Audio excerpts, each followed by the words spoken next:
Vitor, e que Deus continua nos abençoando nessa manhã, aqui tão gostosa, com tantos irmãos aqui, e nós temos aqui o prazer de trazer aqui, fazer essa palestra, o meu caro amigo, né, Marcos Nogueira Eberlin. Eu preciso contar, já contei para alguns, uma passagem hoje. Eu pensei que esse menino tivesse uns 40 anos, né?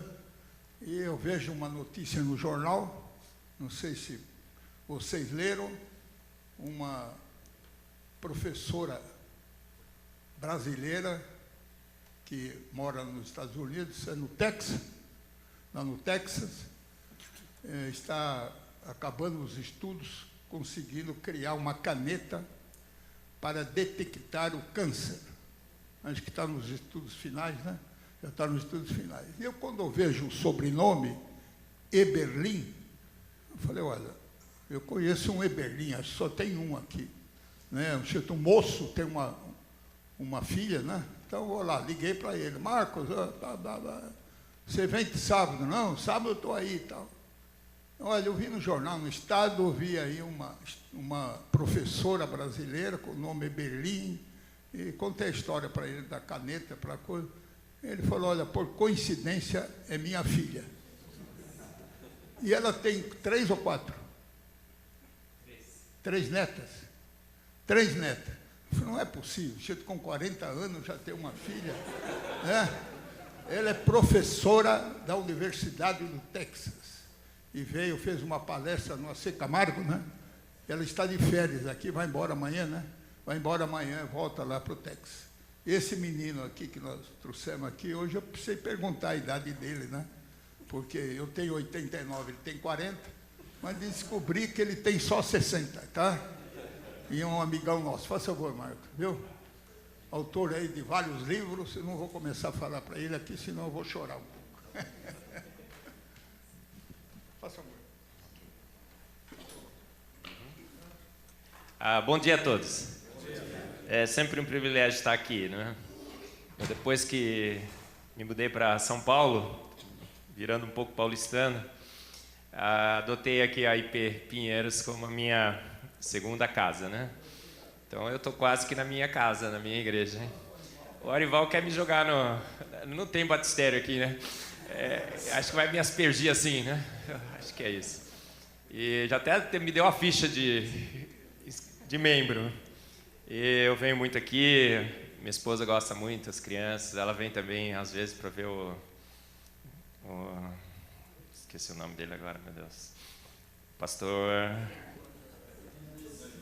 Não, que prega uma vez por mês, meu Deus. Não. Como é que ele chama? Hernandes Dias Lopes também. E a gente vem também, o Arival, né? Um craque, a gente gosta muito demais. E então estou de certa forma na minha casa, então é um privilégio muito grande estar com vocês todos aqui. Eu vou falar sobre esse livro, Foresight. É uma história longa, começou em 2008, eu conto no Fomos Planejados essa história.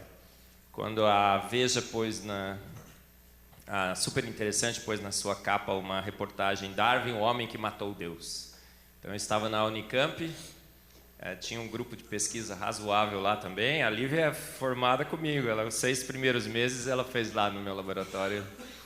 E tinha lá um laboratório razoavelmente grande, vários alunos, 55 na época, tinham publicações e tudo mais. Mas aquela reportagem me tirou do sério, né? Fiquei muito, muito bravo mesmo. E a partir daquela reportagem eu comecei a estudar sobre as evidências de que há um ser inteligente que a gente possa detectar através da ciência que fez o universo e fez a vida. E aí, no Fomos Planejados, tem toda a história lá, e o Augustus Nicodemos, o chanceler da Universidade Presbiteriana Mackenzie, a melhor do Brasil,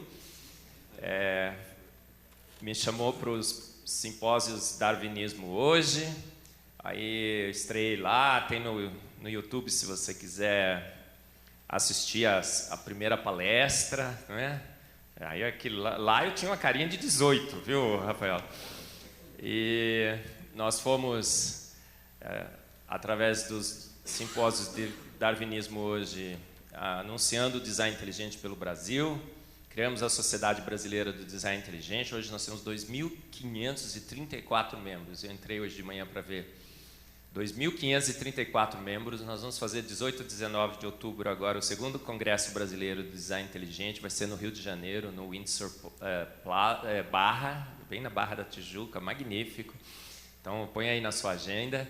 Vamos começar a anunciar a partir da semana que vem. Agora em julho, 12 a 13, em Feira de Santana, na Bahia, nós vamos fazer o TDI Feira de Santana.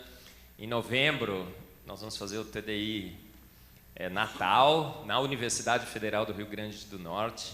Então, o design inteligente tomou conta do Brasil. E o sucesso foi muito grande. Agora, a Universidade Presbiteriana Mackenzie fez um acordo, né? O Benedito, o Davi Charles Gomes, o novo chanceler. Nós fomos lá em Seattle, fizemos um acordo com o Discovery Institute. Abrimos o Discovery Mackenzie aqui no Mackenzie. Vários projetos, livros, palestras, muita coisa que a gente quer fazer, programas de podcasts do design inteligente, gravando programas para o YouTube, debates. A gente vai fazer um debate com o Pirula em agosto. Não sei se você conhece o Pirula, é um youtuber aí bem famoso que defende a evolução. Vai ser muito interessante. E então, uma perspectiva absolutamente imensa para o design inteligente no Brasil. A gente está crescendo muito. Vamos fazer a coletânea do design inteligente. A gente tem 31 capítulos já fechados. Vamos lançar em 2020 pela editora Mackenzie. 800 páginas a gente está estimando que o livro terá. Nós vamos pôr 60 professores e pesquisadores no palco ali no Rui Barbosa, chamar a mídia e tudo mais, falando, olha aí, há inteligência na academia.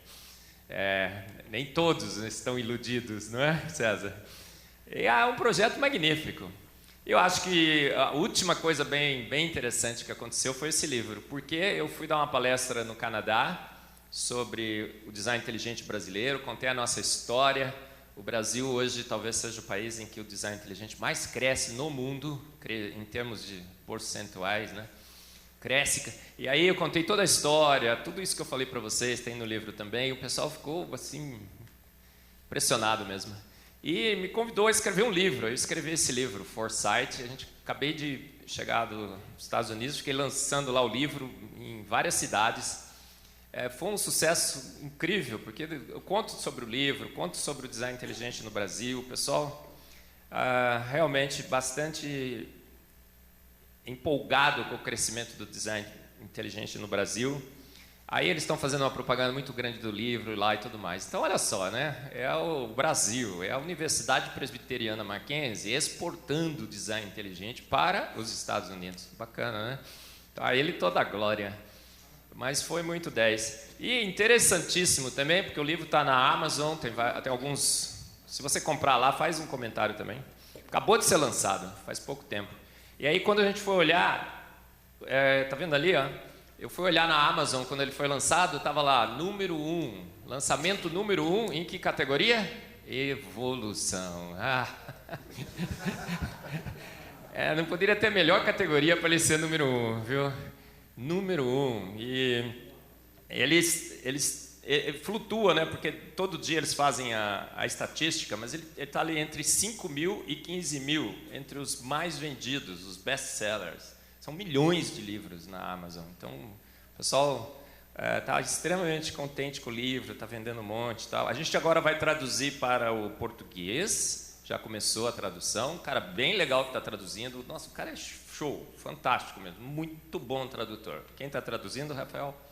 Eu. E está em inglês, escrevi em inglês. E aí eu vou ser o tradutor e o autor, olha só, que coisa.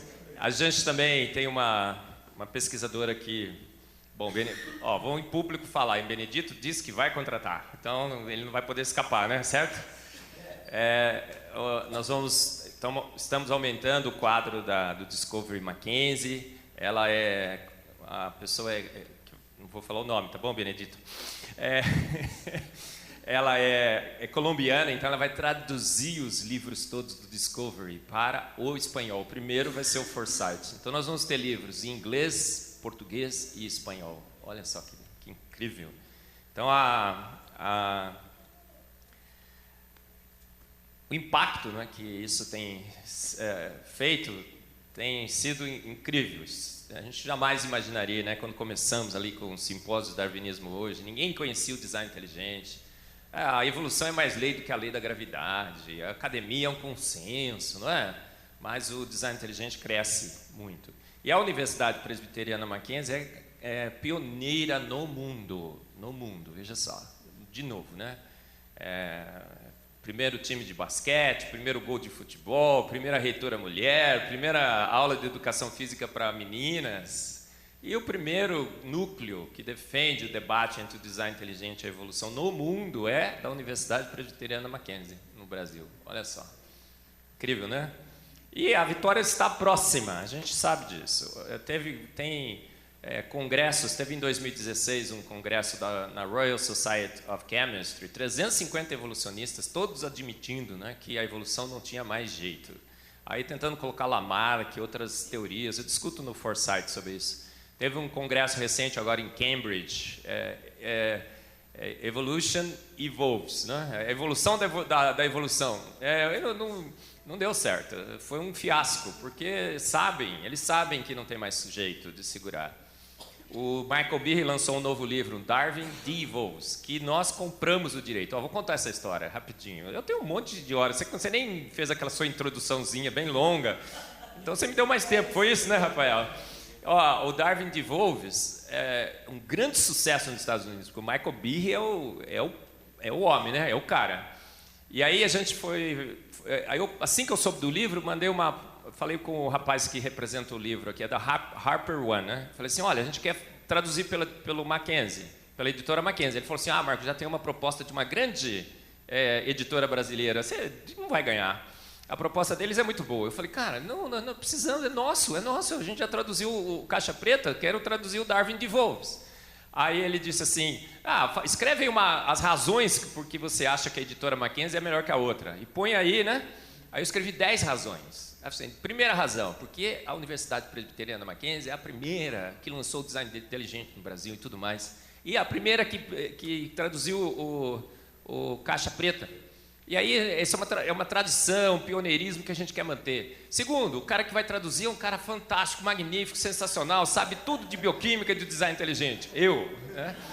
E fomos lá, blá, blá, blá. E eu sou amigo pessoal do Michael Behe, a gente vai junto nos congressos, eu mando e-mail para ele quando eu não entendo alguma coisa do livro. E tal. Passou 2 dias, ganhamos. A editora Mackenzie vai traduzir o Darwin Devolves, que é mostrando como a evolução não evolui, né? Ela nocauteia, ela quebra, ela degrada para escapar das coisas. Por isso que você é meu amigo, né, Rafael? Com certeza. Então, olha, eu vou falar um pouco sobre esse livro, contar a história do livro, qual é a argumentação do livro e como eu acho que essa ideia do foresight é realmente poderosíssima para defender o design inteligente, tá bom? Então vamos lá, gente. O que é esse negócio de foresight? Por que faz uma defesa tão sólida do design inteligente, de que alguém fez o universo e a vida com inteligência, com planejamento, com propósito, e que fez pronto. Porque há uma ideia entre nós, né? Eu acho que se tem uma posição ruim é essa. Péssima ciência, com péssima filosofia, com péssima teologia, de que Deus guiou a evolução e que Deus guiou o Big Bang. Para começar essa história, você tem que saber, a evolução é fato, o Big Bang é fato. Aí depois você vai estudar a teologia e a filosofia, que eu acho que é péssima também, tá? Mas do ponto de vista científico hoje, a evolução não faz mais sentido, não é? E o universo sendo criado ao longo de milhões e milhões de anos, num processo de evolução do cosmos, também não faz sentido. Tudo que a gente vê hoje é que tudo teria que estar no início, desde o começo, prontos. Tudo deveria estar lá, senão o negócio não funcionava. Então não há como você imaginar hoje, cientificamente, um processo lento, gradual e sucessivo. Nem para criar o cosmos, nem para criar a vida, a primeira vida, a evolução química, nem para sofisticar essa vida. Tudo estava lá desde o início pronto, tudo. Essa é a tese do livro, e um dos argumentos mais fortes para você defender essa tese é que tudo foi planejado de antemão. Então, como a química do universo e da vida revelam propósito, planejamento, e como revelam, essa química revela que as coisas foram feitas prontas, de antemão, foi planejado. Então, é isso que é a tese do livro. Mas olha, foresight em português, a gente está pensando ainda no melhor termo, mas o termo é antevidência. É a capacidade, a habilidade de prever e moldar o futuro, de perceber problemas no futuro e de antemão providenciar a solução. Então você vai fazer alguma coisa e fala, nossa, isso vai dar pau, vai dar problema. Como é que eu conserto isso? Conserto assim. Então, antes do problema ocorrer, você ser capaz de providenciar a solução. É esse o tema do livro. E essa é uma habilidade que a gente só pode linkar com mentes. Se você colocar lá antevidência, ou foresight em inglês, e procurar imagens no Google, você sempre vai ver uma imagem de uma mente, de um ser pensante, racional, relacionado ao termo foresight. Então, a capacidade de olhar para o futuro, prever problemas e de antemão providenciar a solução é única, exclusiva de uma mente inteligente. Processos naturais não guiados não têm essa capacidade, por princípio e definição. Por isso que eu acho que a tese da antevidência é realmente devastadora para a evolução. Porque, olha, complexidade, até você pode encontrar alguns mecanismos inviáveis, eu sei. A cooptação de Miller e tudo mais. Informação, o Francis Crick disse o quê? Que o código genético, por um acidente, se formou e se congelou na vida. Frozen accident. E o pessoal acredita nisso ainda. Agora, imaginar que um processo natural não guiado teria a capacidade de prever problemas futuros e consertá-los de antemão, isso seria o ápice, não é? Do desespero absoluto. Então, a tese do foresight realmente é realmente devastadora. Ela já aparecia nas defesas do design inteligente, assim, eventualmente, mas foi a primeira vez que a gente colecionou, não é? Um conjunto de evidências bem sólidas para defender essa tese. Então, olha, o que é foresight? O que é antevidência? A capacidade de prever, moldar o futuro, de enxergar problemas futuros e de antemão providenciar a solução. E é uma capacidade que só podemos linkar com uma mente inteligente, um ser pensante, capaz, né, de imaginar o futuro, prever esses problemas e providenciar essas soluções, tá bom? Mas é óbvio que eu gosto mais desse aqui, né? Eu ia pôr no livro, mas não me deixaram. Tá vendo o que é antevidência? Né? Antevidência é isso, ó. Somente uma mente inteligente pode chegar ali, tá vendo, né? E olhar o sistema. O sistema está operando? Ainda não. Mas ele vê assim e fala assim, nossa, olha, se eu pegar aquele queijinho, vai soltar aquela travinha, a molinha vai fazer assim, tum, pum, pum, vai pegar a minha cabeça. É um problema mortal, não é? Normalmente são problemas mortais, que eliminariam a vida, eliminariam o universo. Qualquer chance do universo existir, qualquer chance da vida existir. E aí o que ele faz? Cara, estou vendo que vai dar um problema, ele está imaginando o sistema funcionando. E aí ele providencia a solução, o capacete. Isso que é foresight, agora você entendeu bem, né? É antevidência. E aí, antevidência, a gente vê isso na nossa experiência como cientistas, na história e tudo mais, claro que sim. É um exemplo que eu gosto de dar. Henry Ford, quando foi imaginar um carro, o que ele fez? Lenta, gradual e sucessivamente, ele foi imaginando o carro. Foi fazendo por tentativa e erro. Primeiro ele fez uma rodinha, quebrou, foi assim. É porque a gente acha que Deus guiou a evolução, né? Eu digo, cara, olha o exemplo de Henry Ford. Henry Ford fez o quê? Ele imaginou o carro na sua mente, não me imaginou? Ele falou assim, um carro tem que ser assim, tem que ter rodas, tem que ter o banco para eu sentar, tem que ter um monte de coisas. E ele viu o carro na sua mente, não viu? Ele projetou, planejou, ele imaginou o carro como o carro deveria ser. Ele viu o carro andando antes do carro andar, não foi? E ele viu tudo que o carro precisava, e ele foi lá e fez o carro pronto. É assim que mentes inteligentes fazem as coisas, gente. Né? E ainda mais o nosso Deus, todo-poderoso. Outro dia eu assisti uma palestra, o cara disse assim, Deus jogou Lego com a vida. Fez, não gostou, fez, não gostou, fez, não gostou. Por isso que tem tantas formas distintas no registro fóssil. Fez, não gostou, foi aperfeiçoando até dar em você. O cara falou assim, esse não é meu Deus, estou fora. Tô fora. Deus é gente que faz, que nem o cara do Bamerindos, não é? E faz bem feito. O Henry Ford fez assim. E aí ele teve atos de antevidência quando ele fez o carro? Absolutamente sim. Por quê? Ele percebeu que o carro ia chegar num despenhadeiro, né? E ele teria que fazer uma curva. E o que ele fez? Providenciou a solução. Um volante, né? Ele percebeu que ele precisaria frear o carro. E o que ele colocou? Freios. Então, atos de antevidência. Genial. Soluções perfeitas. Não é assim? Olha, outro ato de antevidência. O cara que pula, né? Faz aqueles saltos de esqui. O que ele fez? Cara, olha, pode ser que dê pau quando eu cair, né? Talvez a aterrissagem não seja muito boa. O que ele fez? Colocou o capacete. Olha lá.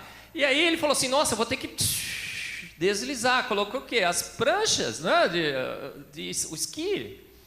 São atos de antevidência. Atos de antevidência genial. Isso que a gente vai discutir na vida e no universo. Bom, tem antevidência, mas tem antevidência não muito boa, certo? Não tão genial assim, né? Eu tenho vários exemplos. O cara que tenta voar e tudo mais, pula e pum, né? Olha isso aí, né? O cara planejou tudo, pensou tudo, mas não pensou muito bem. Então, mesmo mentes inteligentes, às vezes, não conseguem providenciar soluções boas. Mas a gente vê na vida que as soluções são geniais, são perfeitas, incrivelmente perfeitas. Não dá para a gente pensar em nada melhor. Esse é o tipo de antevidência que o livro discute, tá? Será que a gente vê antevidência no universo e na Terra, na vida? Vou fazer uma viagem através do livro com vocês, tá? Vários e vários casos.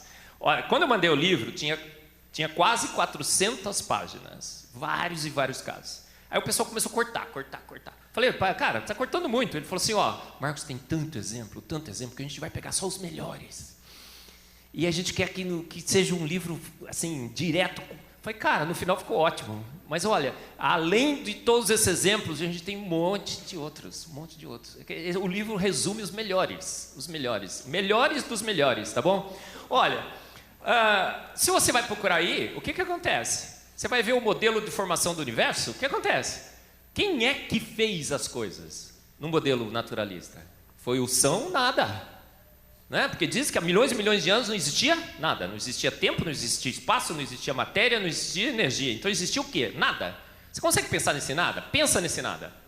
Não dá para pensar no nada. Por quê? Porque se você pensa em alguma coisa, já não é nada. Não tinha nada. Agora o nada pega o nada para nada, do nada, e do nada faz o tudo.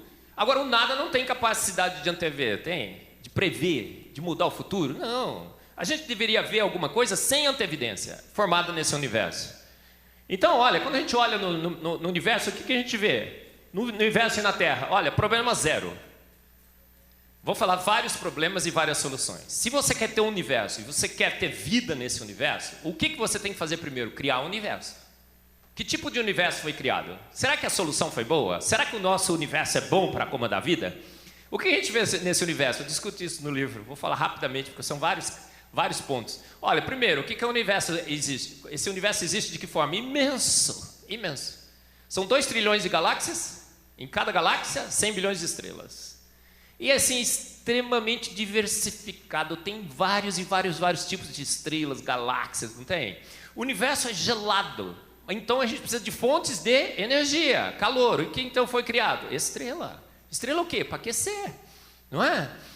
Então nós temos um universo extremamente diversificado, com milhões e milhões de galáxias, diferentes tipos de galáxias para você escolher, diferentes tipos de estrelas. O universo é gelado, mas a gente tem fontinhas de aquecimento que emite luz, não é?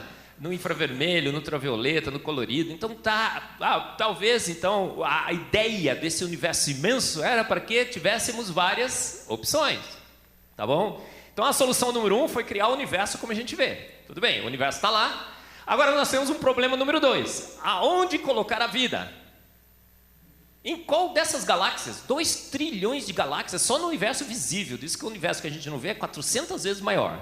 Outro dia eu li o artigo que explicava isso. Cara, ficava lá, até hoje não entendi. Como que ele calcula alguma coisa que ele não vê, né? Um monte de equações e tal. Chegou à conclusão 400 vezes maior. E aí, aonde colocar? Porque nós temos vários tipos de galáxias, certo? Uma mente não muito inteligente poderia falar assim, vou pôr nessa galáxia aqui. O que acontece com essa galáxia? Talvez ela seja boa no momento, mas ela tem que ser boa por muito tempo. Se você acredita em milhões de anos, por milhões de anos. Então é um problema logístico extremamente delicado. Aonde nesse universo imenso, com milhões de galáxias, com milhões de estrelas, trilhões de galáxias, trilhões de estrelas, colocar a Terra? Qual foi a solução? Qual foi a solução? Gente, a solução foi genial. Genial. Entre trilhões e trilhões de galáxias, escolheu-se a galáxia perfeita, a Via Láctea. Por quê? Porque é espiral mais planar. Planar é bom por quê? Porque a atividade cósmica no interior da galáxia, no centro da galáxia, é extremamente hostil à vida. Mas o que acontece quando todos os planetas e estrelas estão no mesmo plano? Eles protegem a Terra, são guardiões, não são escudos protetores da radiação. E aí, aonde você vai colocar a Terra nesses braços? Está vendo os braços da galáxia? Você poderia colocar, por exemplo, no braço. O que aconteceria? Se a gente tivesse também no centro de um braço, a atividade cósmica no centro do braço também é extremamente alta. A vida estaria extinta. Muitas supernovas, que poderiam estar explodindo e tudo mais. A poluição visual seria absurda. Você ia olhar para o céu, aquela luz, você teria que estar de óculos escuros todo dia. Não dava de dia e de noite, não ia ter nem noite, luz e tudo mais. Aí, se você colocasse assim longe, aqui, estaria perfeito, escurinho, protegido e tal. Mas se olhava para o céu, que chato, um breu, escuro. E aí o que aconteceu com a Terra? Ela foi colocada ali, tá vendo a posição da Terra ali, Ela está suficientemente distante da atividade cósmica, da presença de estrelas e tudo mais, mas suficientemente próximo, para que quando você olhe para o céu, você fale, uau, que show, não é assim? Então todos os cálculos indicam que se você vai colocar o planeta para ter vida, o melhor lugar é aqui. A gente diz que a Terra está na suíte presidencial do universo. Ela está presa por um lock gravitacional, ela nunca vai se aventurar pelos braços da galáxia. Você vê a trajetória da Terra, ela está ali, presa. E é um lugar extremamente calmo, tranquilo, seguro. Longe o suficiente da atividade cósmica, mas próxima o suficiente para que você possa contemplá-la. Incrível, não é? Então a Terra está na suíte presidencial do universo. Lugar tranquilo, calmo. Outro dia fizeram uma simulação que o Sol é a estrela ideal, a gente vai falar sobre isso. Mas disseram que o Sol vai se extinguir em 5 bilhões de anos. Ele vai explodir, e vai destruir a Terra. Aí eu olhei nos comentários, lá tinha gente preocupada. 5 bilhões de anos. Cara, nossa, que perigo, iminente. Cristo está demorando para voltar, Tá, também acho. Mas 5 bilhões de anos? Né, César? Cara, nossa, incrível. Mas olha que lugar que nós estamos. Você já percebeu isso? Não tem perigo próximo. Não tem estrela supernova que possa explodir próximo. Nada. A nossa estabilidade é no mínimo 5 bilhões de anos. Descanse em paz, não tem nenhum perigo cósmico. Agora, de vez em quando, vem um asteroide para bater na gente, não vem? O que acontece? Os grandões, os planetas nos protegem. Eles são guardiões cósmicos. Eles atraem por gravidade ou refletem esses asteroides para o resto do universo. A gente está protegido. Carl Sagan falou assim, olha que planetinha pálido, insignificante, perdido na imensidão do universo. Será que isso é verdade? Gente, a Terra tem 1.200 condições únicas, que só a Terra tem. Tamanho é documento? Não é. Os grandões estão lá para nos proteger. E a estabilidade é incrível. A Terra está certinha ali no universo. Aí, o que acontece então? A nossa atmosfera é transparente, sabe disso, né? E aí, de noite, quando a gente apaga as luzes, o que a gente faz? A gente está na suíte presidencial. Suíte presidencial, quando você abre a porta da suíte presidencial, o que você tem que ter? A melhor vista. É a melhor vista que nós temos no universo. Você vai em Vênus, a atmosfera é opaca, ácido sulfúrico e CO2. Quem tem atmosfera, você olha nos planetas que não tem atmosfera, não esteja lá. Por quê? Porque o asteroide cai todo dia. Pum, caiu na Lua outro dia. Não tem atmosfera. Agora, se tiver atmosfera, você olha e não enxerga. Gente, a nossa atmosfera nos protege e ela é transparente. Vivemos na suíte presidencial do universo. Aí o problema número 2, qual é a estrela? Tem trilhões e trilhões e trilhões de estrelas. O Sol é a estrela perfeita, quase perfeita, quase perfeita. Incrível, né? Entre bilhões e bilhões de estrelas, o Sol foi magnífica, a escolha do Sol. Por quê? Porque ele emite no ultravioleta, no infravermelho e no visível. O visível é para deixar o mundo colorido. Incrível, né? A radiação eletromagnética do colorido é extremamente fina, mas tudo é colorido. Olha que coincidência cósmica. E você enxerga com seus olhos, né? 10 milhões de tonalidades de cor. O infravermelho é para esquentar. Agora, o ultravioleta para nos proteger. O Sol é perfeito. Tá vendo ali? Ó, Sol magnífico. Mas tem um problema com o Sol. Qual é o problema com o Sol? Gente, são 1.200 condições únicas que o planeta Terra, do lado do Sol, tem para acomodar a vida. Guardiões cósmicos, eles nos protegem. A distância do Sol é perfeita. A gente roda, né, 24 horas. Mas tem um problema com o Sol. Qual seria? Gente, o Sol emite ultravioleta, né? Mas todo ultravioleta do Sol é bom? Não é. O ultravioleta A é perfeito. Muito bom. Ultravioleta B também é bom, mas tem muito.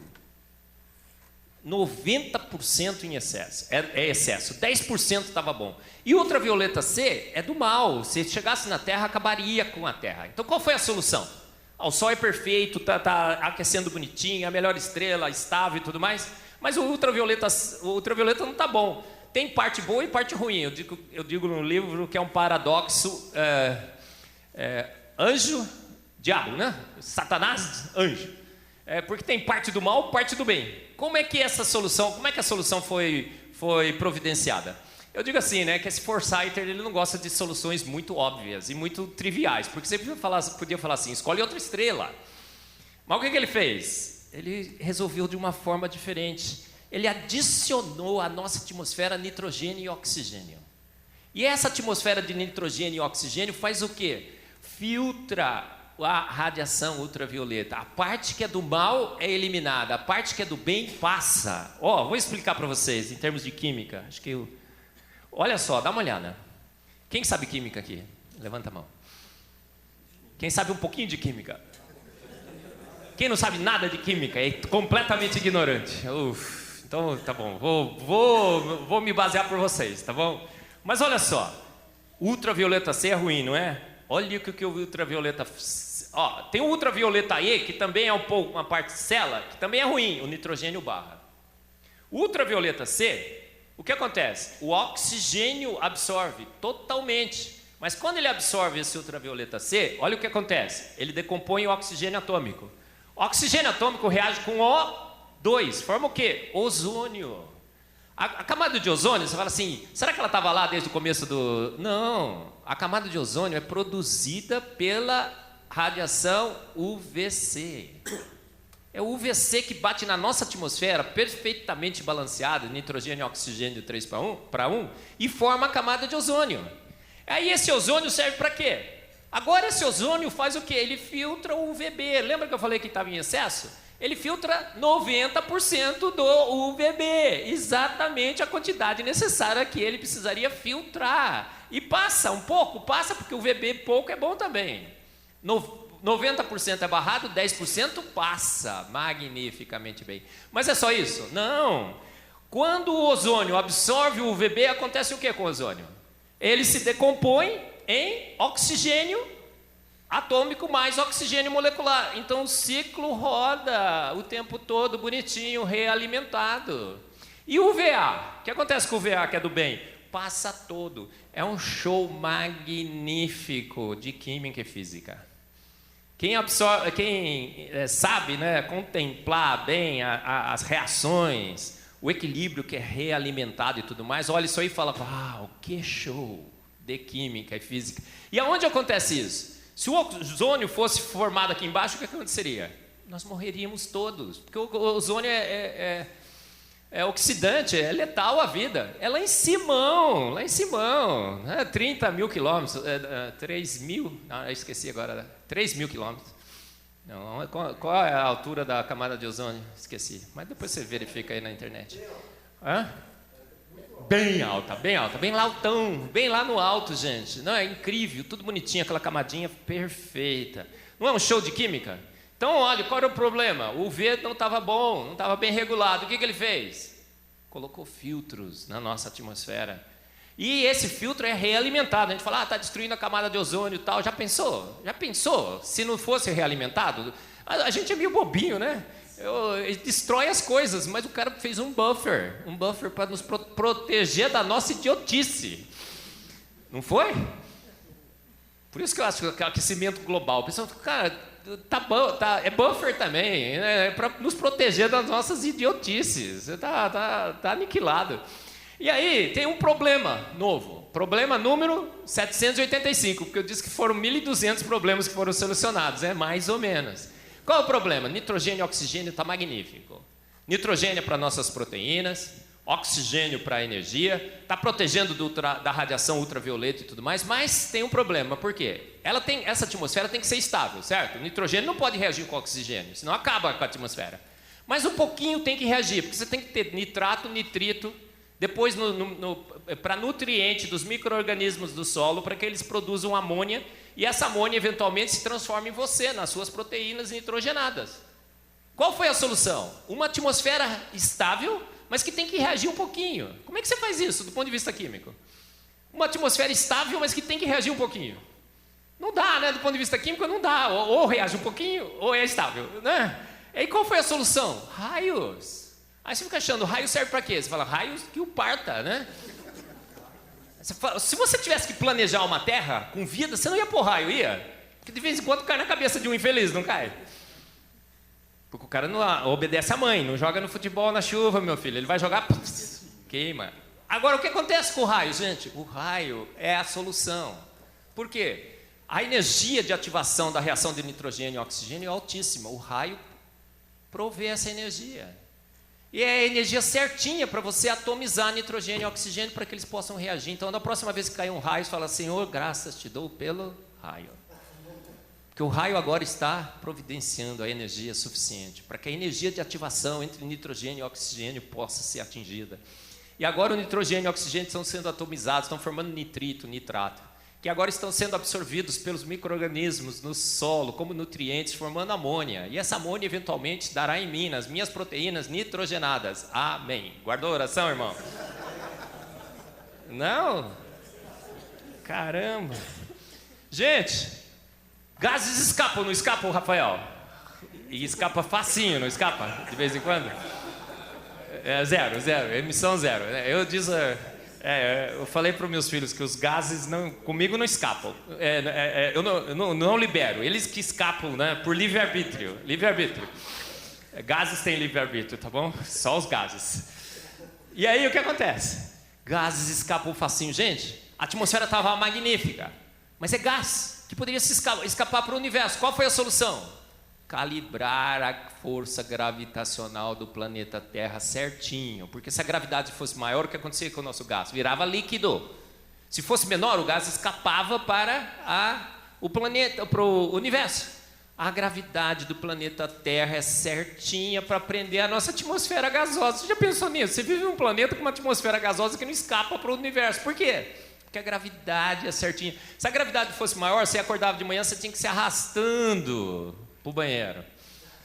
Se fosse menor, você iria dar um pulinho assim, nossa, já vou na padaria, né? Pum. Mas é um dia mais animado, você pularia e pum, escaparia para o universo. Não dava, né?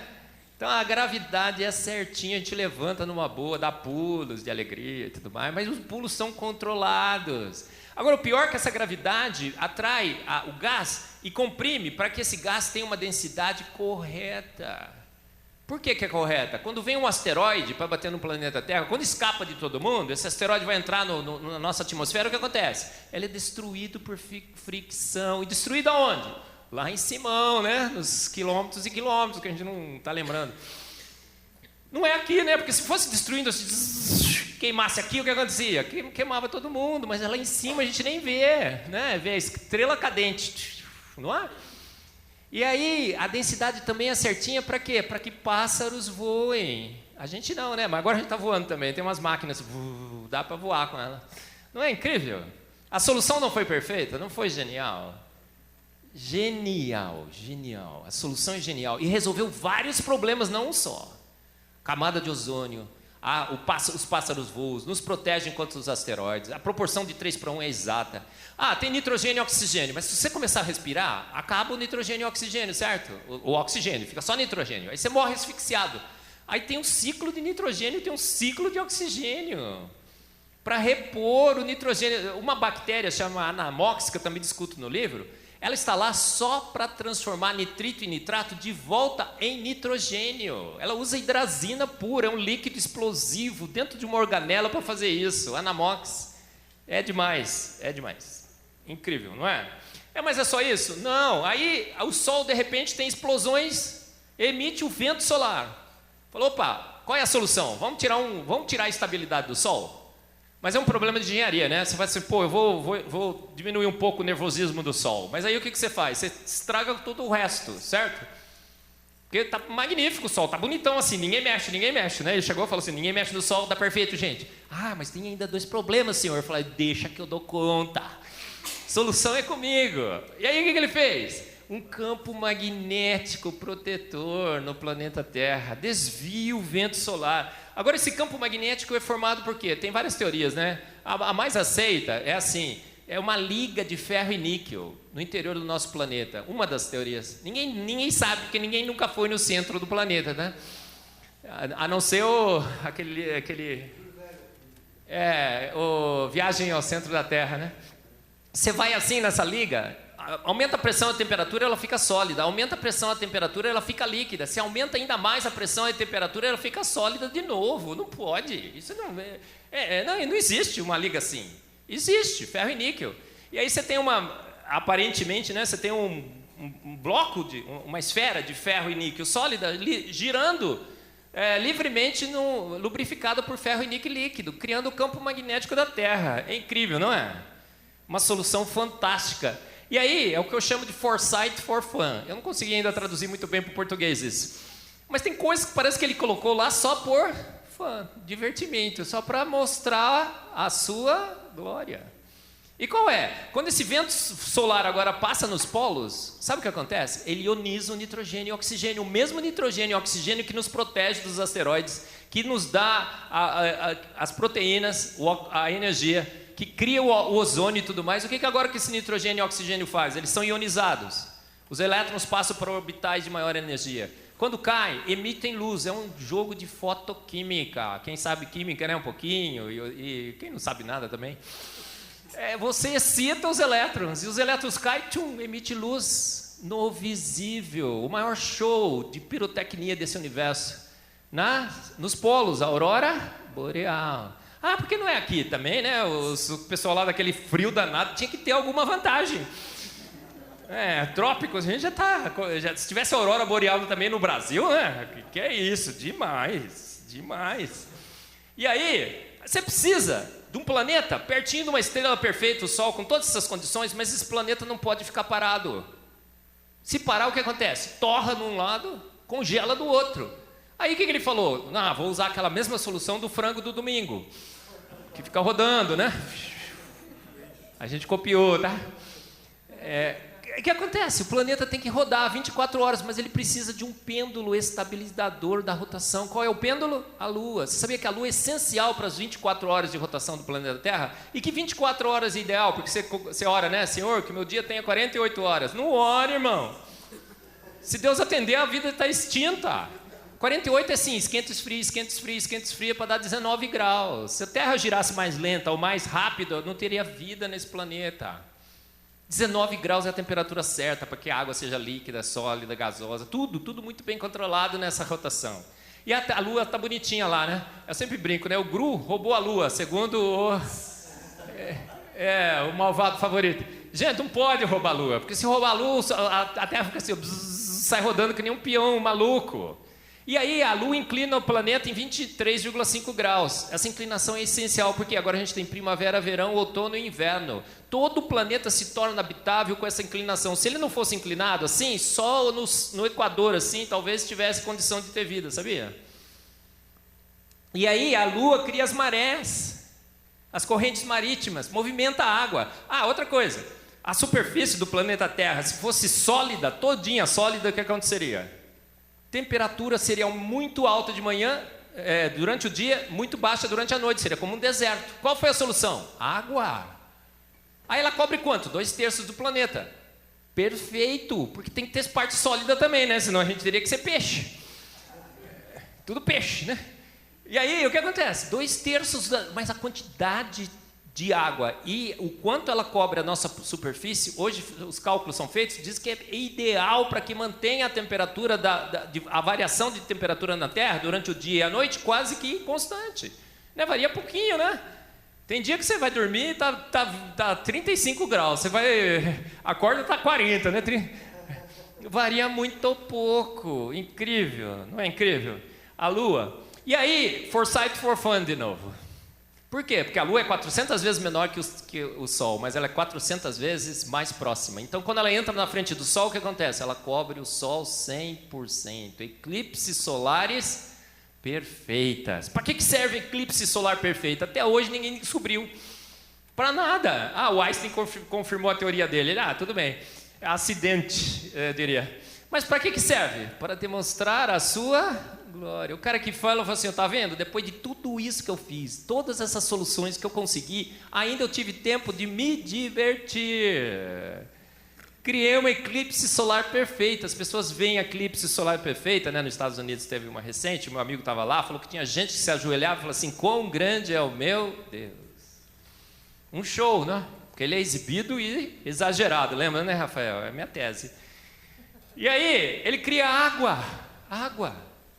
Gente, a água é um líquido sobrenatural, né?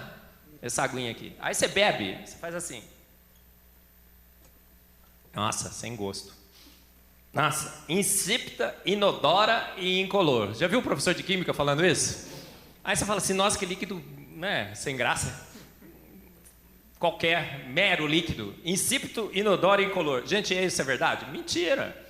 A água tem 74 propriedades físico-químicas únicas que só a água tem. 74. Faz o cálculo da probabilidade de um único líquido ter 74 propriedades que nenhum outro líquido tenha. E nenhum outro líquido concentra em si propriedades únicas. Com essa quantidade. Qual é o cálculo? Fizeram o cálculo, esgota os recursos probabilísticos do universo. Não tem chance nesse universo que faria isso.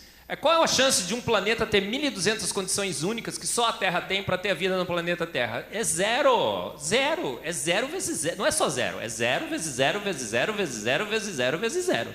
Então, quem não crê em Deus tem que abandonar a química e tem que abandonar a matemática. Tem que ignorar. Isso não existe. Né? Eu digo que tudo é química, química é tudo. E a evolução espera que você não saiba química, viu? Quem levantou a mão aí.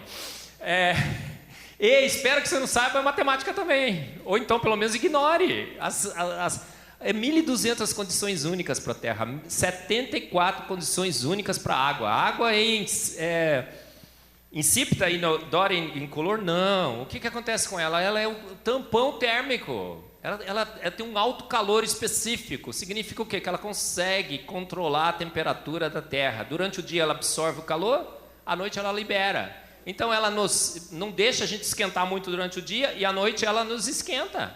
Por isso que é bom viver do ladinho do lago, né? Do rio, todo mundo gosta, não gosta? As grandes cidades do mundo, né? Você vê que foram construídas próximo de água, não é? Muito bem. E aí o gelo flutua sobre a água.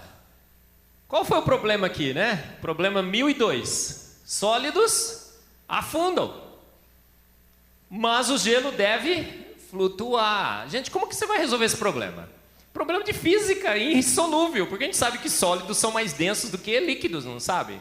A física, na aula, mas a água faltou nessa aula de física. E aí o que ela resolveu? Contrariar uma lei da física. Gente, sólido é mais denso, por isso que ele é sólido. E líquido é menos denso, por isso que ele é líquido. Mas o gelo não, ele é menos denso. Quando a gente vai olhar do ponto de vista químico, as ligações de hidrogênio, incrível. No líquido elas estão mais empacotadas, as moléculas. São ligações de hidrogênio, como nós estamos mostrando ali. No sólido, não. A ordem aumenta. E a gente tem hexágonos, está vendo ali? Que criam espaços vazios. Olha o espaço vazio entre... Aqui, ó. Por isso que...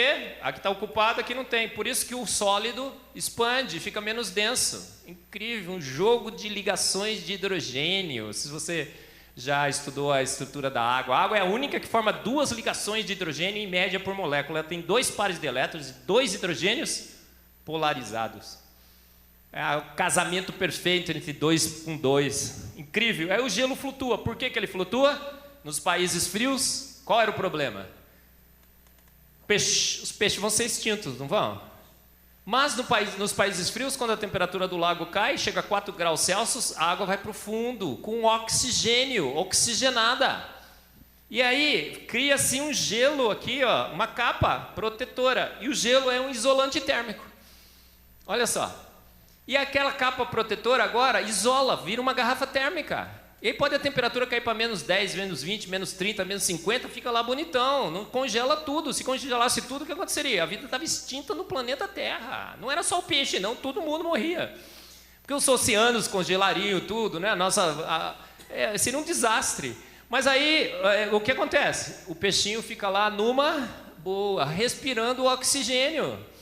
E 4 graus Celsius para peixe é ótimo, tá? Você fica achando que é gelado, ele gosta. Ele gosta, 4 graus. Gente, e aí, for sight, for fun. O que a gente faz? Ice fishing. Skating, né? Você vai esquiar no gelo, você faz pressão no gelo. Gente, você tem um sólido, faz pressão no sólido. O que aconteceria com o sólido? O sólido se tornaria mais sólido ainda, né? Correto? A água não. Você faz pressão sobre a água sólida, o que acontece com o gelo? Ele funde. E aí a lâmina, você faz pressão sobre o gelo com a lâmina, o gelo embaixo da lâmina funde e vira líquido. Então a lâmina está constantemente lubrificada à medida que você esquia no gelo. Olha só que coisa incrível. Lubrificação automática, natural, não é? E a gente pode esquiar no gelo, for sight, for fun. Por quê? Para que serve isso?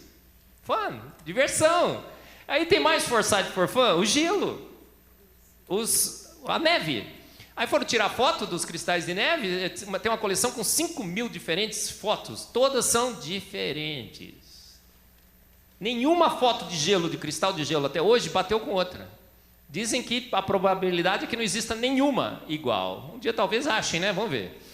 Gente, e na vida? O que a gente vê na vida? Os mesmos problemas. Qual o problema número 1? Agora eu tenho que ter vida nesse planeta. Eu tenho que isolar uma região, não tenho? Eu tenho que proteger essa região, a mesma coisa que aconteceu com a Terra. Eu tenho que proteger o planeta Terra. Eu tenho que colocar numa região calma, tranquila. Tenho que colocar do lado de um sol para esquentar e tudo mais. O que aconteceu com a vida? Eu tenho que proteger a vida. Tenho que criar uma parede protetora, um invólucro, não é? Um pacote, não é? Empacotar direitinho, colocar numa caixa. Qual foi a solução? Qual foi a solução para proteger a vida?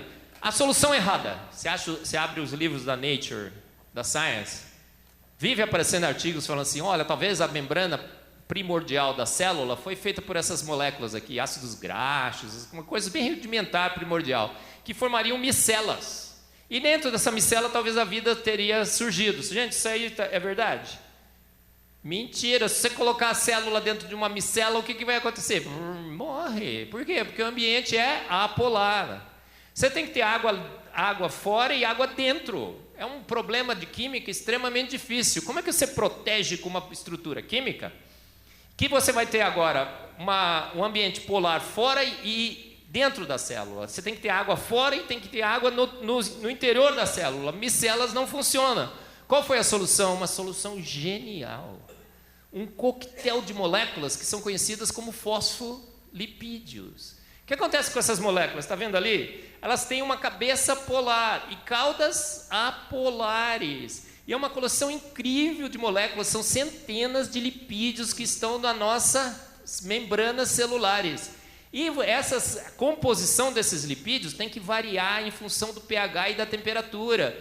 Porque a membrana perde a estabilidade à medida que o pH, a acidez e a temperatura muda. Então você tem que ter um sensor também para ver essas variações de pH e temperatura e ajustar a composição de fosfolipídios.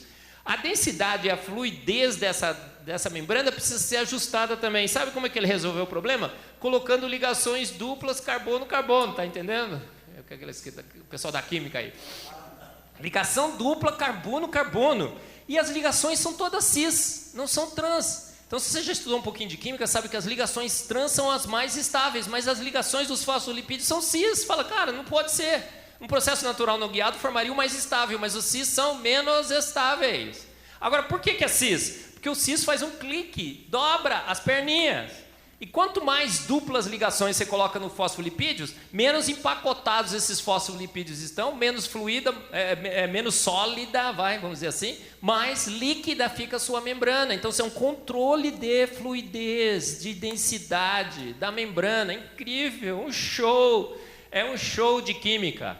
E aí, como é que você faz agora? Você pega aqueles fosfolipídios que tem uma cabeça polar e coloca cada um deles lado a lado, numa dupla camada, como está lá em cima, tá vendo? Ó, polar, polar, água, água. Agora eles gostam de água.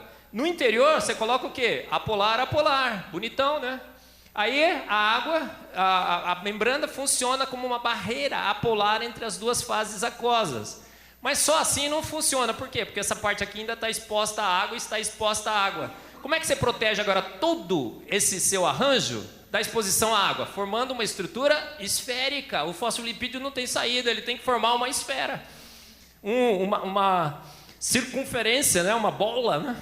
E aí, o que você pode fazer? Coloca a vida lá e a vida fica numa boa. É incrível, né? A solução para a proteção da célula foi fantástica, magnífica do ponto de vista químico. Centenas de fosfolipídios são usados. Você tem um sensor de temperatura, um sensor de pH. A fluidez da membrana é controlada pelo número de duplas ligações, cis. Quanto mais ou menos você coloca, menos ela fica mais... Ela tem que ser rígida, não tem? Mas ela tem que ser elástica. Incrível. A membrana é fantástica. Eu discuto sobre isso no livro. Mas uma parede sólida não funciona. Qual é a melhor forma de você não entrar ladrão na sua casa? Constrói um bunker assim, né? Sem porta e sem janela. Não entra ladrão, entra. Mas também você não entra, né? E nem sai. Então você tem que ter portas, não tem? Quais for... Aí a membrana tem que ter portas, gates. E aí qual foi a solução? Gente, vamos colocar então esses filtros de cátions, de sódio, filtro de potássio, filtro para a água. A água tem que ficar fora e tem que ficar dentro, mas ela tem que passar pela membrana. Mas não dá para passar, porque aquela camada de perninhas apolares barraria a entrada da água. Então o que ele fez? Ele colocou um canal de água, as aquaporinas. Está vendo a água entrando aqui? Magnífico! O diâmetro é certinho para só passar a água. É o melhor filtro de água conhecido nesse planeta que tem na sua célula. Ele filtra a água 100%. Ela pode estar toda poluída aqui, pode ser a água do Tietê, né? Do outro lado passa água pura, 100% puro. Mas teve um outro problema. Agora é o problema número 3. A água é magnífica, mas ela funciona como um fio de prótons, do ponto de vista químico. Se você coloca na água um próton de um lado, tá vendo? O que vai acontecer? Ele sai do outro lado. Então, como um fio transmite elétrons, a água transmite prótons. Isso é um problema seríssimo. Por quê? Porque se entrasse água, entraria ácido na célula e mataria a célula. Qual foi a solução?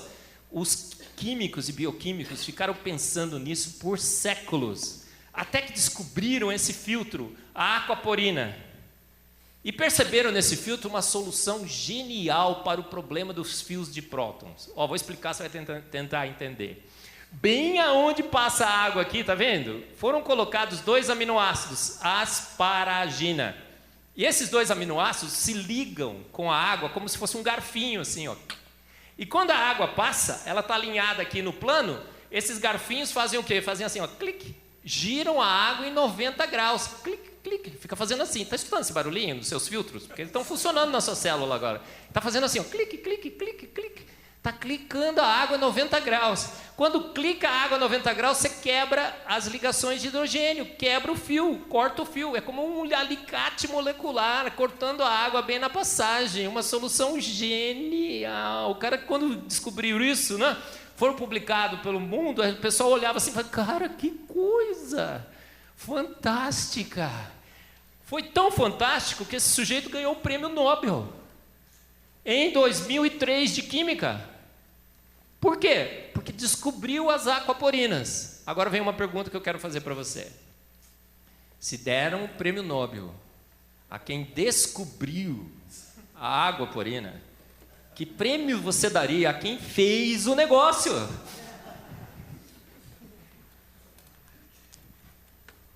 Não é verdade? Gente, tem outro grande problema na vida. A célula está funcionando, a água está entrando bonitinho, agora eu tenho que construir proteínas. Construir proteínas. E proteínas são aquelas coisas lá que te formam, tá? 80% da sua matéria sólida de proteínas. E ela tem que ser formada com aminoácidos. Agora, aminoácidos tem um problema. É o dilema da mão esquerda e da mão direita. Aminoácidos vêm em duas formas, naturalmente. Mão direita e mão esquerda. Se você usa as duas formas, o que acontece? Você não consegue coerência tridimensional. Porque tá vendo que a proteína tem que ficar enroladinha assim, numa espiralzinha, tem que ter aquela forma. Se você tem uma hora que um que vira para a direita, outro que vira para a esquerda, é um caos, não é? Você tem que ter coerência tridimensional, você não pode usar os dois. É o enigma da homoquiralidade dos seres vivos. A palavra é feia, mas o show é fantástico. Então qual o problema? A gente tem os dois, naturalmente. Qual foi a solução? A solução foi eliminar um. Nós somos enantiomericamente puros. Da próxima vez que você encontrar um ateu e começar a conversar com você, você fala, você sabia que você é enantiomericamente puro? Ou o cara vai sair correndo, ele se converte. Não é verdade? Com esse palavrão assim, né? Outro dia eu peguei num debate, estava um professor, que o Marcos não sabe nada, a gente explicou a vida. Eu falei, professor, como é que o senhor explica, do ponto de vista evolutivo, o enigma de homoquiralidade dos seres vivos? O professor fez assim, ó. Começou a suar frio. Por quê? Porque ele nem sabia o que era homoquiralidade, né? Aí eu falei assim, como pode, gente? Ele fala que sabe explicar a vida e não explica um dos seus mais básicos princípios. A homoquiralidade é essencial para a vida. Porque você não pode partir com os dois. Porque se você partir com os dois, você nunca forma uma estrutura coerente, tridimensional. Porque uma hora vai virar para a esquerda e para a direita, né? Então, como é que você escolhe? A escolha foi essa, partindo com moléculas enantiomericamente puras. Todo químico orgânico sintético sabe que você sintetizar um só é extremamente difícil. Se você tiver os dois, é extremamente difícil de separar. O que aconteceu? Alguém separou desde o início. Partimos com moléculas enantiomericamente puras. Solução? Genial. Mas as proteínas são fios. Sabe o que é proteína? Pensa num fio de tricô. Você quer fazer um casaco, você joga um fiozinho para cima e prum, cai um casaco. Sabia? São autoenovelantes. Você não precisa tricotar. O fiozinho só, nas suas forças intermoleculares e intramoleculares, quando você joga para cima, prum, cai um casaco. Que maravilha, né? Um fio de lã que você pegava assim, jogava o novelo para cima, brum, caiu um casaco. Jogava assim, caiu um boné. Né? É assim que acontece com as suas proteínas. Elas são autoenovelantes. Mas é difícil, né, chegar na forma certa, tá vendo? Por quê? Porque são N conformações. Então, muitas proteínas não conseguem chegar na forma do casaco certo. Qual foi a solução para o problema? Número 5. A forma final 3D de proteínas. Chaperonas. Sabe o que chaperonas são? Grandes complexos proteicos. A proteína não chegou na forma do casaquinho, entra lá dentro, ela fica apertando o fio. Aperta, até que ele encontre a forma tridimensional correta e sai. Incrível, não é? E sabe o que chaperonas são formadas? Por proteínas não autoenovelantes, que são enoveladas por chaperonas. Então aqui é um grande dilema, chaperonas para chaperonas, não é? Você precisa ter chaperonas para construir chaperonas, para que essas chaperonas possam autoenovelar as proteínas que formam as chaperonas que ajudam as proteínas a se autoenovelar. Então quem veio primeiro, gente? O ovo ou a galinha? Incrível, né? A solução foi genial. Foi genial. E ela teria que estar lá desde o início, senão as proteínas não se encontrariam nas suas formas. E por que a gente descobre isso? Porque chaperonas são formadas por proteínas autoenovelantes e precisam de chaperonas para se autoenovelarem. Eu discuto isso no livro, né? Ó, tá vendo isso aqui? Bactérias têm essas caudas, né? O flagelo. E esse flagelo é movido por esses motores. O motor do flagelo bacteriano. Incrível esses motores e tudo mais. Gente, mas você tem que construir esse fio, não tem? Esse fio é feito pelo entrelaçamento de 5 fios proteicos. Já pensou fazer uma trança com 5 fios? O que você faz? Você consegue? Você nem consegue, já chama o namorado, né? O marido, fala, vem cá, meu querido, trança aqui para mim, 5, né? Agora, na vida, esse trançar de fios tem que ser feito automaticamente. Qual foi a solução? Solução, gente, foi isso aqui, ó, tô mostrando. Um guia. É um guia. É um cap, né? Um guia. Todo com os dentinhos assim, ó, ele tem 5 dentes e ele é todo orientado na sua morfologia para que os fios entrem e vão se entrelaçando corretamente para que a trança se forma. Não é incrível a solução? E para que serve esse guia? Só para fazer o trançado do flagelo bacteriano. Solução incrível. Oi? No flagelo das bactérias. Quando ele está construindo, os fios vão crescendo. Se você deixar só a casa, viraria um caos. Mas a própria bactéria sintetiza o guia e o guia vai guiando a construção. Olha lá, tá vendo ali, ó? O entrelaçar correto. Olha, vai passando um de cada vez. Bonitinho. Aí ele fica firme, rígido, sólido. Um cordão de 3 dobras, né? Aqui é 5. São 5 dobras. Incrível. Gente, outro grande problema. O DNA está fantástico. O RNA está fantástico. O RNA é o que transmite a informação. O DNA é o que armazena. Eles são formados das mesmas moléculas. Mas tem um problema de estabilidade, um dilema, um paradoxo. Por quê? Formados das mesmas moléculas, mas o DNA tem que ser estável, não tem? Porque ele guarda a informação. Agora o RNA ele só transmite. Quando chegar lá ele tem que ser destruído, porque senão ele vai ficar transmitindo aquela informação, você vai crescendo naquela proteína, você explode na proteína. Então o RNA precisa ser instável. O DNA tem que ser estável. Um grande paradoxo de estabilidade química, porque são as mesmas moléculas. Qual foi a solução?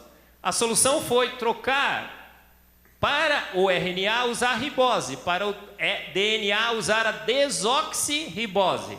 Por que isso é importante? Agora você senta aí, respira fundo, que eu vou explicar. Tem um grande dilema, enigma da vida. Por que nenhum professor de biologia explica isso?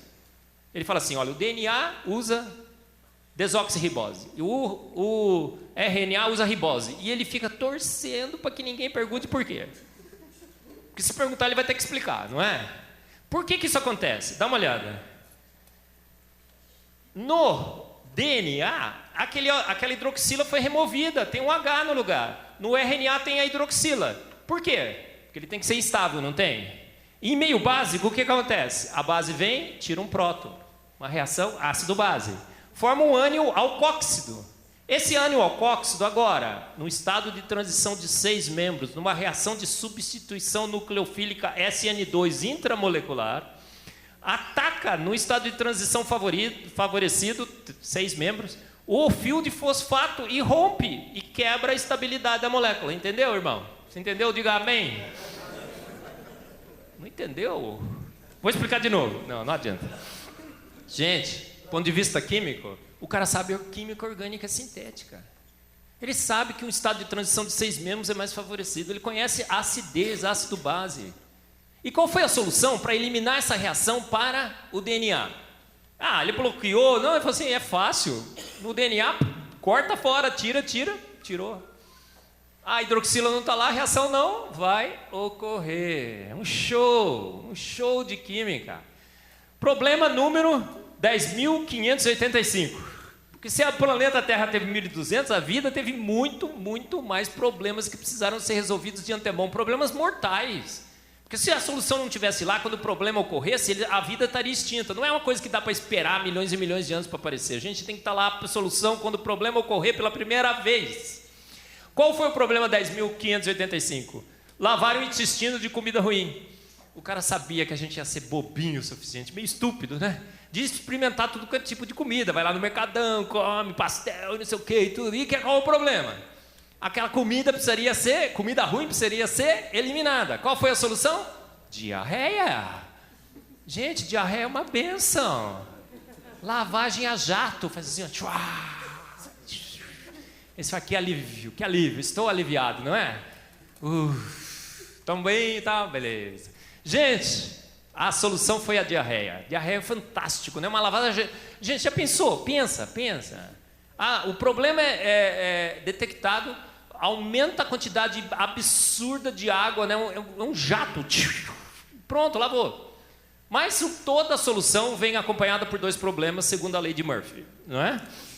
Toda a solução vem acompanhada de 2 novos problemas. Quais foram os problemas? Olha, gente, todo o seu intestino é habitado por uma flora intestinal, que ajuda na digestão. A diarreia faz o quê? Limpa tudo. Você perdeu a sua flora intestinal. Qual foi a solução? O apêndice. O apêndice é um reservatório de flora intestinal. Quando o lava-jato passa, né? Não pega. E aquela flora intestinal, depois da diarreia, repovoou o seu intestino. O apêndice também funciona no sistema imunológico. Tem funções que foram encontradas para o apêndice. Então, o apêndice é uma grande solução. A diarreia e o apêndice. Agora, a gente tem apendicite, não tem? Tem um artigo que eu cito no livro, recente, que fez uma pesquisa e disse o seguinte: diarreia é um mal dos países desenvolvidos. A gente está fazendo alguma coisa errada, hábitos ruins. Na Índia, na China e tal, e outros países, né, do terceiro mundo, no Brasil está piorando, né, porque a gente está melhorando um pouco. E aí o que acontece? É um problema de hábitos de países desenvolvidos, alguma coisa que a gente está fazendo errado. Sabe, uma proposta é assim: a gente toma cuidado demais, passa alquinho na mão e tal. Então vai para o Mercadão, irmão, exercite o seu apêndice. O problema do apendicite é pouco uso do apêndice, provável. A gente não usa mais, não tem muita diarreia, tinha mais antes. E aí, qual foi a solução para os problemas da sociedade moderna? Que haja cirurgiões. Aí você faz uma operação do apendicite, tá vendo? Diminuiu. Oi? Ninguém tira mais, por quê? Porque tem antibióticos e também porque o apendicite é essencial, gente. Se você perdeu o seu apêndice, você já tirou, você sobrevive. Mas, por exemplo, você se recupera mais lentamente de diarreias e também o seu sistema imunológico foi enfraquecido. Foi. Você está sobrevivendo, mas ele foi. Por isso que os médicos fazem de tudo hoje para não tirar o apêndice, que era um órgão vestigial, tinha uma coleção de 200 órgãos vestigiais. Não tem mais nenhum em pé. O dente do siso. Fizeram uma pesquisa com o pessoal que come carne ainda, uma tribo indígena, e o pessoal que come só papinha, sabe, papinha. E aí quem come papinha, a população de quem come papinha, já industrializada, está tendo problema com o dente do siso. Quem come carne não tem não, o dente vem bonitão, encaixa direitinho na arcada dentária. Sabe qual uma das vantagens, uma solução para o dente do siso? Antes, até os 18 anos, você já tinha perdido 1, 2, 3 dentes. Aí o dente do siso vem, recuperava tudo, né? É que a gente não perde mais dente e fica comendo só papinha. Por isso que está dando problema com o siso. Gente, desculpa, agora vamos passar rapidinho. Problema, ligações de aminoácidos. Você precisa ligar bonitinho, senão eles reagem errado. Qual foi a solução? Ribossomos. Fantástico. Um outro problema, você precisa de energia. Qual a solução? ATP sintase. Gente, sabe o que ela faz? Ela produz o quê? Energia. Ela usa o quê? ATP. E ela produz o quê? ATP. A máquina que produz ATP precisa de ATP para produzir ATP. Você já sabia disso? Sabia disso? Pode? Quem veio primeiro? O ovo ou a galinha? Você precisa de cargo. Você precisa transportar pequenas peças através das suas células. São fábricas cibernéticas. O que você precisa então? De robôs. As nossas células são robotizadas. Milhões e milhões de robôs andam pelas nossas células, tá vendo? Com bracinho e perninha. E é lento? Não, isso é câmera lenta. Ele roda proporcionalmente, ele anda proporcionalmente a um ser humano a 1000 km/h. Por isso que eu digo, você fica quietinho, para aí. Ninguém se movimenta agora. Você sente uma cosquinha deles andando dentro de você, não sente?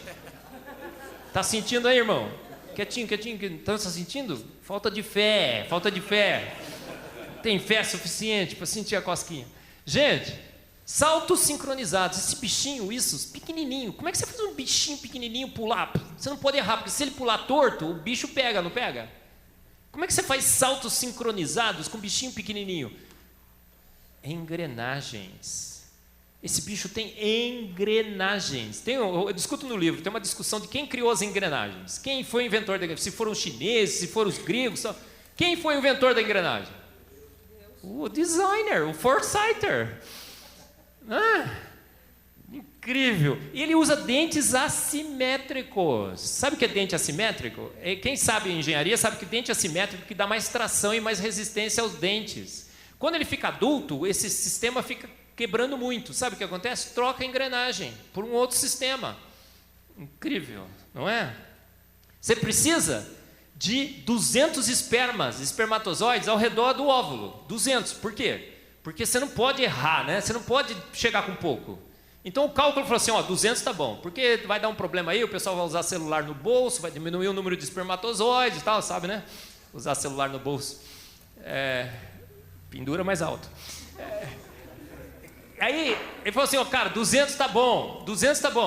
Aí como é que ele falou assim, qual é a solução? Começar a corrida com 200 milhões. Sabia disso? Tem várias etapas que os espermatozoides vão sendo perdidos. Chega numa hora que pode virar para a direita e para a esquerda, né? Porque tem 2 ovários. Aí vai para a direita, os outros vão para a esquerda. Tem que atrair o espermatozoide. Tem uma molécula que o espermatozoide segue o óvulo pelo odor. Ele sente o odor da fêmea. Cheirinho bom. E vai. Cara, aí ele calculou tudo, todas as taxas de perdas, né? Foi calculando, chegou assim, o melhor número é 200 milhões, começa com 200 milhões. Né? Você tem problema de infertilidade, você sabe, vai fazer a contagem, falar, tá baixa. Por quê? Porque não está chegando, Gente, quando chega a 200, mas o cara vai dar pau. Por quê? Porque se 2 espermatozoides perfurarem, o que acontece? Cria um tumor, a mulher pode morrer. E a gestação está perdida. Aí qual foi a solução? A partir do momento que o primeiro fura, faz esse barulhinho, não faz? Quem já teve criança? Teve filho já? Não? As duas? Nenhum? Teve? Escutou o barulhinho? Fez assim? Não? Fez um barulhinho, né? Não fez? É que não tava, vocês estavam meio distraídas. Faz um barulhinho, endurece para o próximo não perfurar, uma solução genial. Como é que você chega com 200 e só deixa um entrar? A partir do momento que perfurar, endurece. Incrível, né? E essa solução devia estar desde o início, né? Porque se não tivesse essa solução, não nasceria criança nesse planeta. Aí você precisa de sinalizadores, uma grande quantidade de hormônios, né? Quem já ficou grávida sabe disso, fica controlando os hormônios sobe, desce e tal. Quando vai nascer, o cérvix não deixa passar, ele está duro ali, fixo, para que o neném não seja expelido, né? Mas na hora certa, o que acontece? Não tem, é 1 centímetro no máximo. Vem um hormônio, abre bonitinho, 12 centímetros, a criança, nasce, né? Nem tanto mais, né? Mas qual foi a solução? Que existam cirurgiões. Tá dando? O ovo, a coisa mais fantástica do mundo. Gente, o pintinho fica lá por 21 dias. Tem comida? Tem, a comida certinha dentro do ovo. Não tem nem menos nem mais. Quando vai nascer, acabou a comida. Já pensou se tivesse acabado antes? Quando ele vai nascer, ele tem um biquinho que corta o ovo, só para cortar o ovo. Depois que ele nasce, ele perde esse bico. E milhões de soluções, você vai ter que ler o livro. GPS para birds, para pássaros, ele tem que navegar por meses. Eles ficam voando por meses. Você sabe que pássaro voa por meses? Sabe o que ele faz para dormir? Ele dorme com metade do cérebro, sabia? Ele fecha a metade e dorme com metade e fica com o outro aberto. Aí ele dorme com a outra metade e fica com o outro aberto. E ele fica meses voando, mas ele acha o lugar direitinho e ele volta, porque ele tem um GPS tridimensional que se baseia no campo magnético da Terra. E como é que ele vê esse campo magnético? Ele tem uma proteína que excita os 2 elétrons, os 2 elétrons ficam no estado triplete. E um elétron conversa com o outro. Um elétron conversa com o outro. É um talking entre elétrons. É demais. Eu não sei a tradução em inglês, entanglement.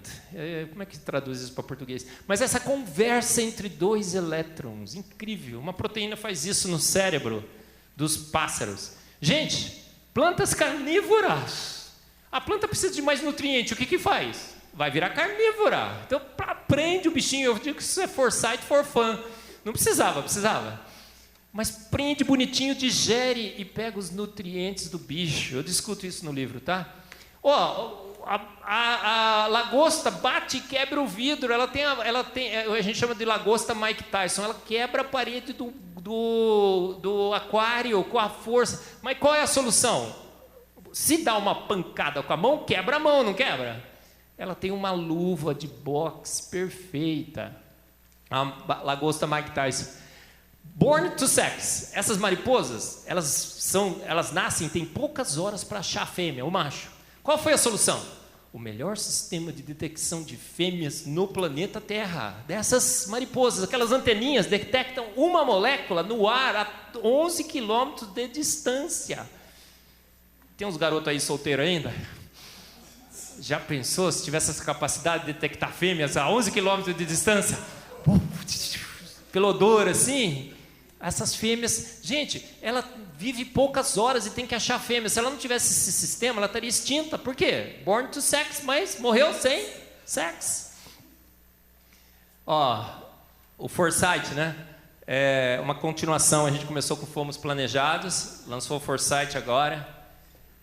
Tudo pelo Discovery Mackenzie, incrível, né? Agora a gente tem esses 3 livros, a gente tem lá fora, se você quiser levar, leva para você, para o seu ateu predileto, tá bom?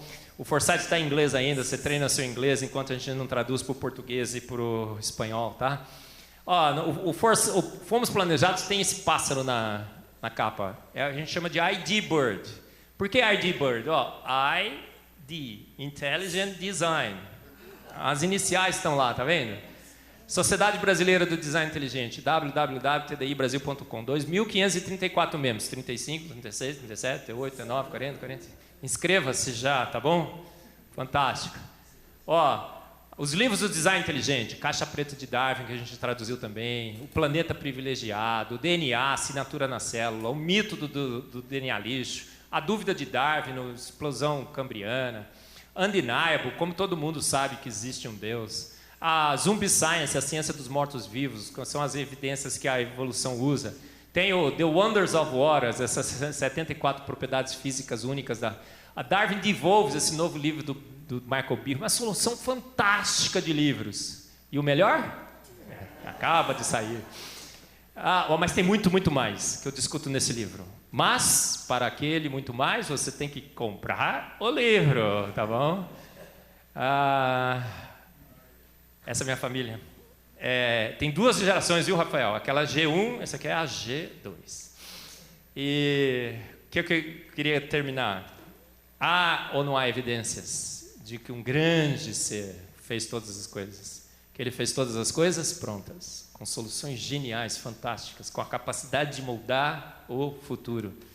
Então, é esse Deus invisível, mas real, que se revela de uma forma exuberante e exibida na natureza, para que você creia nele.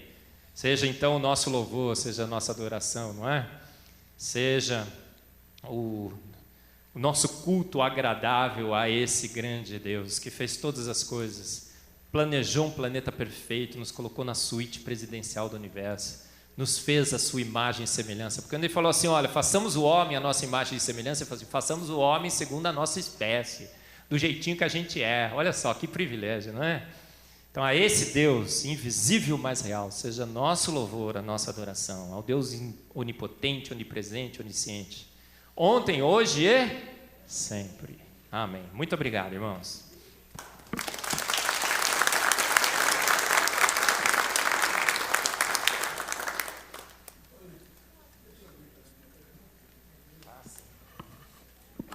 Pergunta? Sim. Olha aí, tem várias. Que bacana. Vamos lá, começa. Aí depois passamos para você. Alô? Alô? Oi. Bom dia. Marcos, obrigado pela presença, pela palestra fantástica. Não sei se é o escopo dos seus estudos, tá? Então, obviamente, se não for, peço perdão aqui pela pergunta. Mas eu tenho uma curiosidade, assim, que eu não consegui reconciliar aí no meu pequeno conhecimento químico, né? Que é o seguinte: quando a gente pega o texto bíblico, fala sobre a criação em 6 dias, né? E tem muita discussão entre os próprios autores cristãos, falando assim que 6 dias é uma figura de linguagem judaica, mas que na verdade cada dia representava não sei quanto, e portanto a Terra tem bilhões de anos, e tem gente que defende que não, foram 6 dias de 24 horas, né? Quer dizer, como é que você vê isso? Né? Olha, eu acho que primeiro não tem muito...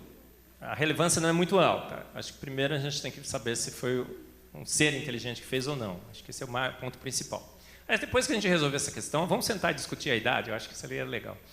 Eu já vi as duas hipóteses, as duas possibilidades, e eu acho que todo mundo tem boas evidências dos dois lados, mas quando eu peso os dois lados, eu acho que a Terra é jovem e o universo é jovem. Acho que as evidências são mais fortes. Quando eu vejo essa história de Eon, lá que é eras, eu vejo que é forçar a barra. Tem um documentário no Netflix, chama Is Genesis History, que ele fala sobre isso. Assistiu? E aí eu tenho um tratado lá de um teólogo adventista fantástico que eu gosto de ler sobre a questão do Eon, como é que foi construída, as preposições e tudo mais. É dia, literal de 24 horas.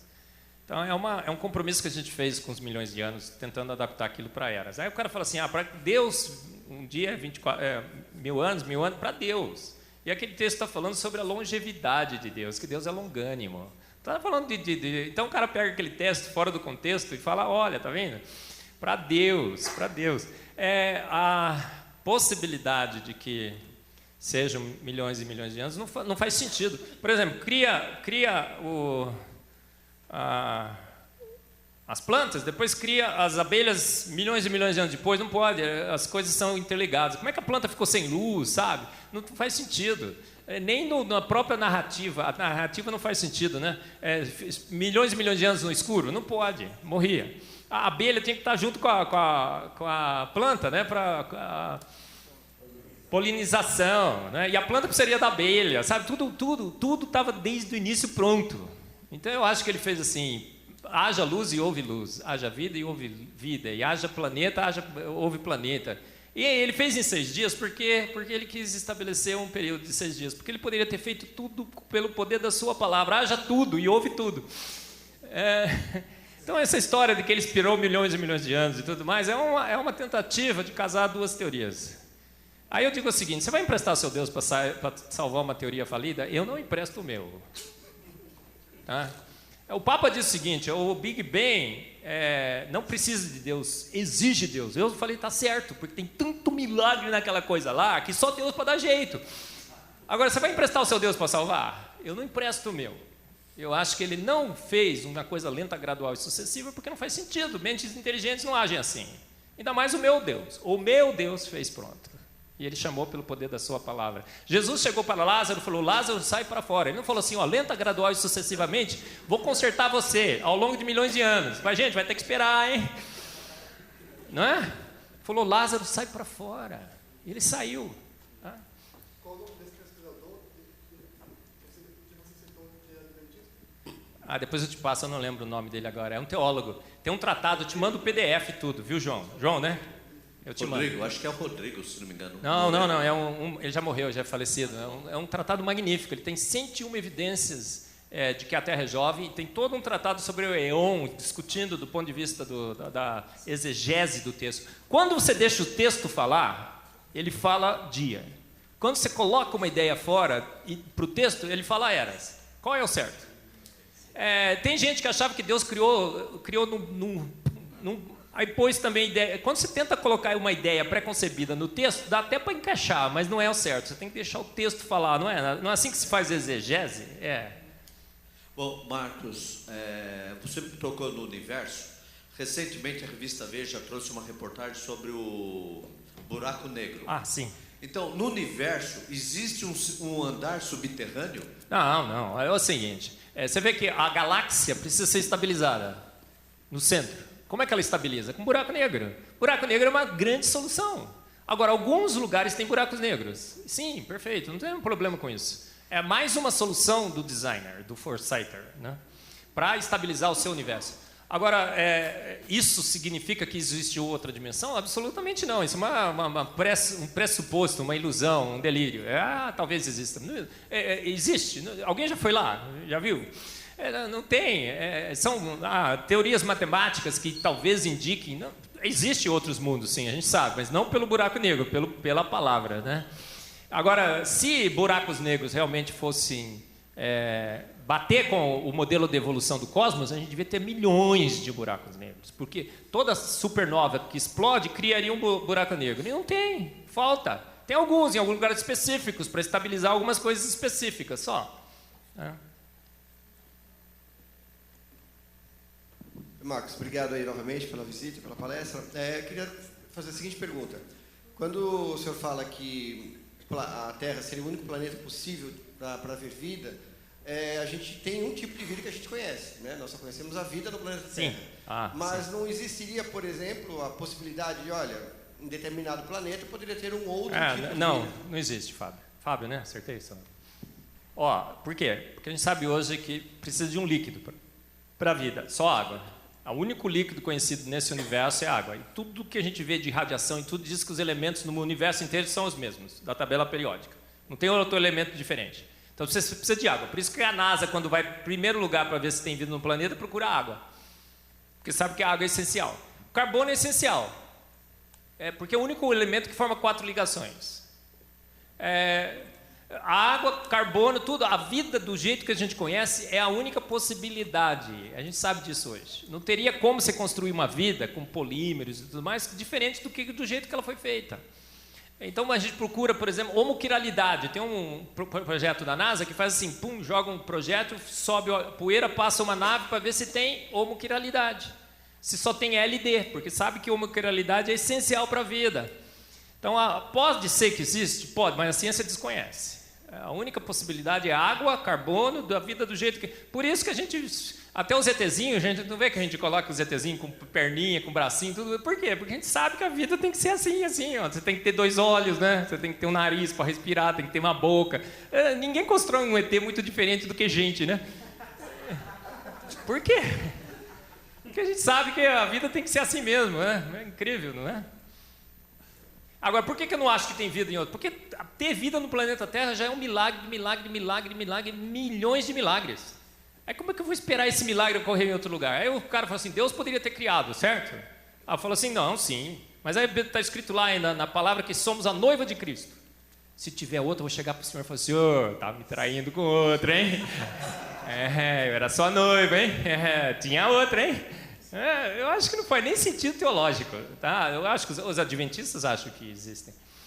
Tudo bem, não tem problema. Deus poderia ter criado, mas eu acho que pela palavra ele deixa muito claro, né, que nós somos a noiva. Parece que só tem esse planeta, só tem a gente aqui. Parece. Chega lá, tiver outro, eu falo assim, nossa, hein? Achei que era só nós, hein, Deus? Só que negócio de noiva, hein? Não tá muito certo, hein? Josias de Ribeirão Preto. Eu tenho um interesse muito grande pelo assunto propósito de vida, não é? E todo esse entendimento que você tem hoje, né, e que está disponível, todo o conhecimento que está disponível hoje a respeito disso, o que você pode me dizer a respeito do propósito de Deus, né? Está no nosso DNA, está na nossa estrutura física, biológica, não é? Que manifesta esse propósito de Deus. Sim, tem muitas coisas que a gente poderia dizer, né? A ciência é a base, a filosofia faz as perguntas e a teologia que responde, não é? Então, do ponto de vista científico, a gente tem uma quantidade imensa de conhecimentos e aí, a partir desse conhecimento, a gente faz algumas perguntas. Por exemplo, toda vez que copia o DNA, copia com erro e esses erros são incorporados. Parece que ele programou a vida para ter problemas, ter defeitos. Ela é fantástica, mas ela não é perfeita. Nós não somos perfeitos, a gente tem problemas, não tem? A gente tem dor, sofrimento e tudo mais. Fez parte do pacote. Então, teologicamente, a gente sabe muito bem disso, né? Deus não fez o quê? Você quer se rebelar contra mim? Então eu vou te afastar de mim. Para que você perceba a necessidade que você tem de mim. Mas eu vou ainda te deixar numa distância segura para que você ainda subsista. Não é assim? Então ele pôs na posição certa, como o planeta Terra, no cosmos, né? Falou assim, ó, você está longe do perigo, mas eu vou deixar você pertinho para você ver o perigo, né? Como seria perigoso você estar lá, tá bom? Não é só contemplar a beleza, mas olha, tem buracos negros, tem atividade cósmica, eu estou aqui protegidão, né? Então, assim, eu acho que a vida é como estar no exército, né? Você tá sendo treinado na dor, no sofrimento, mas sempre amparado por um grande Deus, né? Que nas dificuldades estende a sua mão. Para quê? Para que você perceba o quanto Ele é essencial. Teologia, né? A vida não teria graça nenhuma só a ciência, teria? Não teria graça nenhuma só a filosofia que faz as perguntas. A gente tem que ter a teologia para responder. É esse conhecimento todo. Agora, não tem graça você fazer perguntas sem bases. A ciência faz parte. Teologia sem pergunta também, né? Então, ciência, filosofia e teologia que fazem a graça desse universo e que explicam realmente bem as coisas. Aquele cientista que acha que a ciência é absoluta e tem resposta para tudo é um ser alienado por uma posição totalmente equivocada do absolutismo da ciência, não é? É aquela história, né? Os cientistas vão chegar em cima do morro. Quando chegar lá em cima do morro, o que vão ver? Um monte de teólogos reunidos já com as explicações, né? Não é? Quem falou isso? Tá bom? Muito obrigado. Alô, obrigado, Marcos, por enquanto.